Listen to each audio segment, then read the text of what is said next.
நண்பர்களுக்கு வணக்கம். புதுமை பெண் திட்டம். மூவலூர் ராமாமிர்தம் அம்மையார் நினைவு உயர்கல்வி உறுதி திட்டம். இந்த திட்டத்தை தான் புதுமை பெண் என்ற தலைப்பில் அழைக்கிறார்கள்.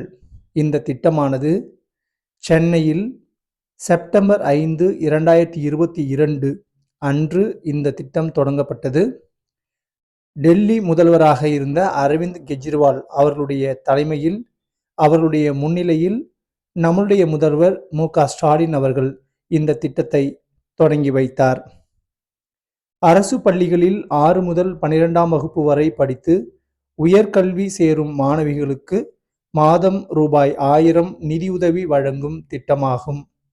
இந்த திட்டத்தின் நோக்கம் பெண்களின் உயர்கல்வியை ஊக்குவித்தல், குழந்தை திருமணத்தை தடுப்பது, உயர்கல்வியில் பெண்களின் சேர்க்கையை அதிகரித்தல். இவைதான் இவற்றின் நோக்கம். இந்த திட்டத்தின் மூலம் 8 லட்சத்திற்கும் மேற்பட்ட மாணவிகள் தற்போது பயனடைந்து வருகிறார்கள். நன்றி.